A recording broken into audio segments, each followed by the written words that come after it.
आज हम बना रहे हैं चावल से बनने वाले फ्राइज़। हमने चावल को घर पर ही धोकर अच्छे से सुखाकर मिक्सी में पीस लिया था। मिक्सी में चावल का आटा थोड़ा सा मोटा रह जाता है, लेकिन यदि हम बाज़ार का मंगाएंगे तो उसमें प्योरिटी नहीं रहती, इसलिए हम हमेशा घर में ही बनाते हैं। और हमने 1 बाउल चावल का आटा लिया है, उसमें आप मानिए 6 बाउल या 6 गुना पानी ज़रूर डलता है, क्योंकि हमने बनाए हैं इसलिए अच्छे से आपको रेशियो बता रहे हैं। हम पहले उस 1 बाउल चावल के आटे को 1.5 गुना पानी या 1.5 बाउल पानी में अच्छे से उनको विस्कर की सहायता से घोल लेंगे। घोलने के बाद हमने इसमें स्वाद अनुसार नमक डालना है। नमक थोड़ा सा कम ही डलेगा, क्योंकि सूखने के बाद नमक ज़्यादा हो जाता है। यदि ज़रूरत पड़ेगी तो हम फ्राई करने के बाद उसमें ऊपर से और मसाला डालेंगे, उसमें हम थोड़ा सा नमक भी डाल देंगे। अब हम इसको डायरेक्ट गैस पे चढ़ा देते हैं। जिसमें हमें बनाना होता है उसी कढ़ाई में हमने ये बैटर घोला था। अब हमने वही कढ़ाई गैस पर रख दी है। इस तरह हम उसमें जैसे जैसे ये थोड़ा थोड़ा थिक होता जाएगा, हम उसमें बाउल पानी का डालते जाएंगे। और इस तरह हमने 2 बाउल पानी डाल दिया था। अब ये हमारा तीसरा बाउल है, लेकिन अभी तो ये बहुत थिक है। इसको हम अच्छे से चलाते रहेंगे और इसको हमें बार बार चलाना ही है, हमें इसको छोड़ना नहीं है, क्योंकि चावल है वो नीचे से चिपक जाते हैं। भारी तले की कढ़ाई है, फिर भी हम इसको चलाते रहेंगे। इसका चलाने का टाइम पूरा 15 मिनट तो ये ले ही लेता है। थोड़ा बहुत गैस पर डिपेंड होता है, किसी की गैस ज़्यादा हाई होती है, किसी की थोड़ी कम होती है। अब हमने इसमें 1 बाउल और डाल दिया था। अब हम इसमें कुछ मसाले डाल रहे हैं। 1 चम्मच कलौंजी है, 1 चम्मच अजवाइन और 1 चम्मच चिल्ली फ्लेक्स हैं। बच्चों की वजह से हमने इसमें चिल्ली फ्लेक्स बहुत कम डालने, और आप नहीं भी डालें तो कोई ऐसी बात नहीं है। जैसे मसालेदार खाने हो वैसे मसाले इसमें ऊपर से डल जाते हैं। अब हम इसको अच्छे से फिर चलाएंगे। अभी तो इसको पकना बहुत ज़रूरी है। यदि ये थोड़ा भी कच्चा रह गया तो फ्राई हमारे अच्छे नहीं बनेंगे, इसलिए इसको 6 गुना पानी से हम पका रहे हैं। अब हमने ये 5वां बाउल डाला है पानी का। जैसे जैसे ये थिक होता रहता है तब तक ये पानी डलता ही रहता है इसमें। और पकने की इसकी यही पहचान है कि ये ट्रांसपेरेंट सा दिखने लग जाता है और थोड़ी सी कढ़ाई भी छोड़ने लग जाता है। इस तरह हम अब 6वां बाउल पानी का डाल रहे हैं। अभी हमने आधा ही डाला था, लेकिन ये इसकी कंसिस्टेंसी काफ़ी थिक रही तो हमें दोबारा से इसमें वो बाउल भी पूरा डाल दिया, इसलिए 6 बाउल पानी के लगे। लेकिन यदि आपका बाज़ार का आटा हो तो हो सकता है उसमें पानी थोड़ा कम लगे, 5 बाउल लगे। इसमें तो हमें अंदाज़ा इसी वजह से आ जाता है कि हम इसमें डालते जाते हैं और अंदाज़ लेते रहते हैं, हमें पता चल जाता है इस तरह। अब ये बिल्कुल सही 6 बाउल पानी से बिल्कुल सही रहा। ये देखिए ये ट्रांसपेरेंट सा भी हो गया है, थोड़ा थोड़ा कढ़ाई के चारों तरफ छूटने भी लगा है और अब ये हमारा अच्छे से पक चुका है।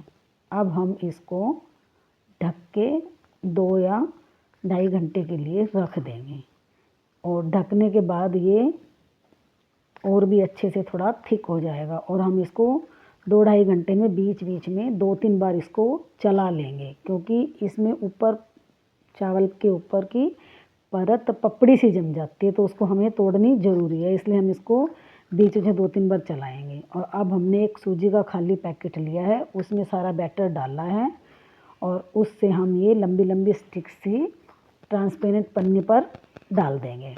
हमने नीचे चादर बिछाई है, उस पर ट्रांसपेरेंट पन्नी है, क्योंकि आजकल थोड़ी हवा भी चलती है तो पन्नी उड़ने का डर रहता है।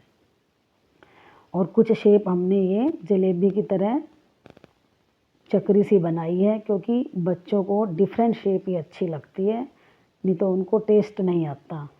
कुछ स्टिक सी देखेंगे वो खाने में और कुछ ये चक्री सी, तो उनको बड़ा अच्छा लगेगा।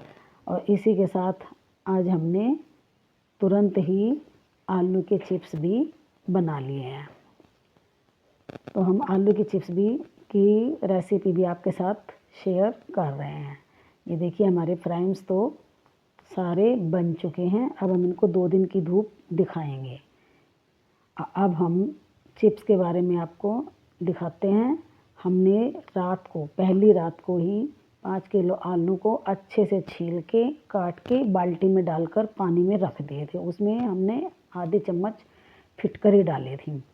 सुबह में देखा तो पानी बहुत ही काला था और हमने इसको 3-4 बार ताज़ा पानी से अच्छे से धो के निकाल लिया आलू को। फिर हमने एक भगोना पानी का गैस पर रखा और बॉयल आने पर हमने ये आलू की चिप्स उसमें छोड़ दी। अब ये देखिए हमारे आलू की चिप्स को देखने का तरीका यही है। हम उसको थोड़ा सा नाखून से दबा के देखेंगे और ये ट्रांसपेरेंट सी दिखने लग जाएगी तो समझो ये हो गए। बहुत कम समय लगता है, 5 मिनट के अंदर ही बॉयल होने के बाद ये हमारे आलू की चिप्स तैयार हो जाती हैं। हमने एक बड़ा भगोना रखा था तो इसमें 2 या 3 बार सारी चिप्स आ जाती है। और अब हम इसको सबको एक छलनी में निकाल लेंगे। ये हमारा पहला बैच है। फिर हम इसमें दूसरा बैच डाल रहे हैं और वो भी हम 2 मिनट के अंदर ही निकाल लिया, क्योंकि अब पानी तो काफ़ी बॉयल हो चुका है। बस इसमें डालो और 2-3 मिनट ही बाद ही निकाल लो। इस तरह करके हमारी सारी चिप्स बॉयल हो चुकी है और हमने सब एक छलनी के अंदर निकाल लिए हैं। ये नीचे छलनी के अंदर भी गर्म होने की वजह से कुक होती रहती है। फिर हम इनको उन फ्राइम के साथ ही एक चारपाई पे एक साड़ी या चुन्नी बिछा लेंगे जो हमारी थोड़ी सिंथेटिक हो, कॉटन की नहीं होनी चाहिए, क्योंकि कॉटन पे चिप्स चिपकने का डर रहता है और सिंथेटिक कपड़े के ऊपर ये बिल्कुल भी नहीं चिपकेगी। इस तरह हमने छत पे ये देखिए एक साड़ी के ऊपर सारी चिप्स सुखा लिए हैं और ऊपर से हमने पंखा भी चला दिया है ताकि ये मक्खी भी ना लगे और अच्छे से ये हमारी जल्दी ही सूख जाए। ये देखिए हमारी 2 दिन में चिप्स और फ्राइम दोनों सूख कर बिल्कुल तैयार हो गए हैं। अब हम इनको एक कंटेनर में भर लेंगे और अब आपको फ्राई करके दिखाते हैं। ये देखिए ये हमारी चिप्स है, कितने अच्छे से फ्राई हो गई है और बिल्कुल सूखने के बाद ये एकदम पतली पतली बन चुकी है। अब हम इन चिप्स को निकाल लेंगे और थोड़ी सी फ्राइम भी हम फ्राई कर लिया है। ये देखिए अब इनमें हमने ऊपर से नमक और मिर्च डाल दिया। आप देखिए आपको पसंद आए तो ज़रूर बनाइए। इसमें हमने थोड़ा सा मसाला भी डाल दिया है, नमक, मिर्च और भुना हुआ जीरा।